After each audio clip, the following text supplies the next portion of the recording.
네, 안녕하세요. 헬스조선 이금숙 기자입니다. 건강똑똑 보툴리눔 톡신 편의 마지막 편으로 이 편에 이어서 똑똑하고 안전한 톡신 시술을 위한 톡신 소비자 권리 장전에 대해 더 자세히 알아보도록 하겠습니다.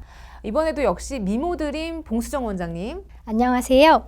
여러분의 미모주치 미모드림의원의 대표 원장 봉수정입니다. 네, 톡스앰필 명동점 이현정 원장님 자리해 주셨는데요. 안녕하세요.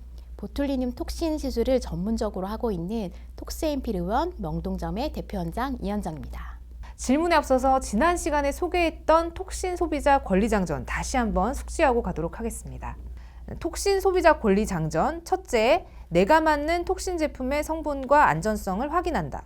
둘째, 내가 맞는 톡신 제품의 내성 발생 가능성을 확인한다. 셋째, 내가 맞는 톡신 제품의 안전하고 지속 가능한 시술 주기를 확인한다. 네, 지난 시간 안전한 톡신 시술을 위해서 제품 성분을 확인해야 이 내성 발생 가능성을 낮출 수 있다고 말씀을 주셨는데, 그럼 혹시 이 부위별로 이 톡신 내성 발생률이 조금 다른지? 부위별로 내성 발생 확률이 다르다기보다는 부위에 따라 사용하는 용량이 달라서 특정 부위의 시술 시에는 고용량이 사용이 되고 내성 발생 가능성이 높아질 가능성이 있다고 할 수 있습니다.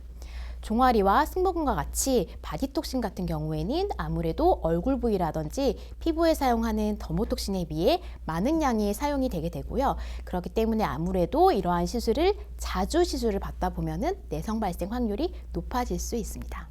그러면 이제 톡신 시술 부위에 따라 안전한 시술 주기나 그런 용량이 따로 있을까요? 네.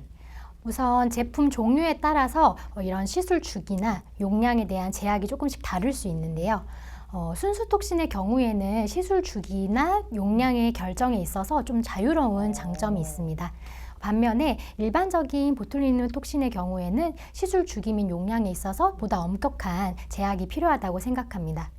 일반적인 보툴리눔 톡신으로 시술을 한다고 가정했을 때 상대적으로 적은 용량이 필요한 안면 부위 같은 경우는 3개월 이상의 간격을 두고 시술 받을 것을 권고드리고, 상대적으로 고용량이 필요한 바디 시술의 경우에는 6개월 이상의 간격을 두고 시술 받으실 것을 권고드립니다. 네, 이제 워낙 이제 보톡스 시술 같은 경우에 이제 흔하게 하는 시술이다 보니 사람들이 가성비를 많이 따져요. 그런데 이런 가성비를 따지는 부분이 제품의 안전성 또 품질하고 좀 관련이 있는 건지 어떤가요? 보툴리눔 톡신은 바이오 의약품이기 때문에 제조사별로 제조 공정에 따라 제품의 질에 차이가 날 수밖에 없는 제품입니다.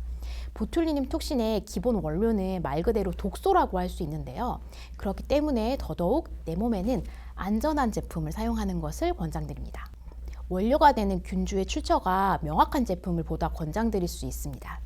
그러나 소비자들 같은 경우에는 가격만 보고 사실 제품을 선택하는 경우가 되게 많기 때문에 이러한 점은 간과할 수 있다고 생각하고 있습니다. 그렇구나. 그러면 이제 보툴리눔 톡신 내성이 생겼는지 좀 스스로 알 수 있는 그런 방법이나 뭐 지표나 이런 것들이 좀 있을까요? 네, 보툴리눔 톡신 내성 관련된 질문 중에 가장 많은 질문 중에 하나가 내성이 생기면 어떻게 되나요? 내성이 생긴 걸 어떻게 알 수 있나요? 라는 질문입니다. 사실 보툴리눔 톡신에 대한 내성이 실제로 어떤 방식으로 어떤 증상으로 나타나는지 정확하게 알고 있는 분들이 생각보다 많지 않습니다. 저 역시도 제가 직접 보툴리눔 톡신 내성을 경험하기 전까지는 보툴리눔 내성 톡신 내성에 대해서 그냥 있을 수 있다 정도로 막연하게만 알고 있었는데요. 제 임상 경험들과 그리고 실제 제가 경험한 보툴리눔 톡신 내성 발현 과정을 토대로 보툴리눔 톡신 내성 진행 과정을 크게 3단계로 나누어 보았습니다. 첫 번째, 효과의 유지 기간이 점점 짧아지거나 시술 효과가 나타나는 시점이 평소보다 느려지거나 효과의 정도가 점점 줄어드는 형태로 나타나게 됩니다. 대부분의 경우에 1단계에서 내성에 대한 인식을 못하고 2단계로 진행되는 경우가 많습니다. 2단계는 효과의 유지 기간이 확연히 짧아져서 한 달 미만의 효과가 사라지거나 효과의 정도가 평소의 50% 미만으로 현저하게 줄어드는 형태로 나타나게 됩니다. 대부분 이제 2단계쯤 되어야 내가 내성이 생겼나? 라고 인식을 하고 병원에 찾아오게 됩니다. 이제 3단계는 이 톡신의 시술 후에 효과를 전혀 볼 수 없게 됩니다. 네, 그럼 이미 이제 내성이 생겼다. 그럼 회복할 방법이 없나요?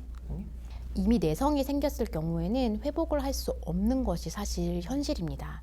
그렇기 때문에 처음부터 내성 발생 가능성이 낮은 제품을 사용하는 것이 굉장히 중요하고요. 무분별한 톡신 시술을 받는 것보다는 안전하고 지속 가능한 톡신 용량을 가지고 안전한 시술 주기를 고려하여서 시술을 받는 것이 가장 중요하다고 생각을 할 수 있습니다. 아, 그렇구나. 그럼 내성 이외에 이 보툴리눔 톡신 시술 시 나타나는 부작용 또 주의점 어떤 것이 있는지 설명 좀 부탁드리겠습니다. 시술 후에 나타날 수 있는 부작용으로는 간단하게는 시술 직후에 출혈이라든지 멍 같은 게 사실 있을 수 있고요. 사각턱 보톡스 같은 경우에는 사각턱 보톡스 이외에 다른 근육이 조금 돌출돼 보이거나 두통 같은 현상이 나타날 수 있습니다. 그리고 사실 제일 흔하게 나타나는 거는 주름 보톡스인 이마 미간 보톡스를 과하게 맞으셨을 때 안검하수와 같은 그런 부작용을 겪을 수도 있는데요. 그렇기 때문에 이 시술에 대해서 전문적인 지식을 가지고 있는 안전한 의료진과 시술을 받으시는 것이 가장 중요하다고 할 수 있습니다. 과민 반응이라든지 알러지 반응 같은 경우 등이 나타날 수는 있는데 거의 발생하지 않는 것이 특징입니다. 또한 시술 후 음주, 흡연 등 기본적인 주의사항을 잘 지켜주시는 것도 중요하고요. 보툴리눔 톡신이 열에 민감한 특징이 있기 때문에 시술 후 일정 기간 동안 사우나, 목욕, 찜질 등 열이 가해지는 그런 행위를 최대한 피하시는 것을 권고드립니다. 사실 시술 부위에 대한 자극을 피할 수 있을 뿐만 아니라 내성 발생 가능성도 최소화할 수 있기 때문에 주의사항을 지켜주시는 것을 당부드립니다. 네, 또 안전하고 지속 가능하게 톡신을 막기 위해서는 마지막으로 어떤 조언을 해주실 수 있는지 두 분 원장님 말씀 좀 부탁드리겠습니다. 이번에 했던 보툴리눔 톡신 권리 장정을 통해서는 안전한 제품, 내성이 덜한 제품에 대해서 조금 공부를 해보는 시간이었다고 생각을 하는데 또 다른 점은 매번 다른 병원에서 가서 사실 시술을 받으시는 경우가 되게 많으세요. 같은 병원에서 같은 의료진과 함께 내 얼굴을 제대로 아는 플랜을 세워서 시술을 받으시는 점이 가장 중요하다고 저는 생각을 하는 편이고요. 그렇기 때문에 성급하게 계속해서 병원을 바꿔서 싼 시술을 찾아서 이렇게 움직이시기보다는 좀 더 안전하고 우리가 믿을 수 있는 제품이나 시술 그리고 안전한 시술 주기라든지 용량을 정확히 확인할 수 있는 병원을 통해서 이제 내성 발생에 대한 위험성을 조금 낮추는 시술을 권장을 드립니다. 부득이하게 혹시 다른 병원에서 시술을 받게 되실 경우에는 마지막으로 내가 언제 시술을 받았는지 어떤 제품으로 어떤 효과를 받았는지 상세하게 조금 알고 계시면 더 도움이 되실 것 같아요. 네. 앞에서 말씀드린 톡신 소비자 권리 장전 3가지를 꼭 기억해 주시고 시술 전에 반드시 확인하실 것을 다시 한번 강조드리고 싶습니다.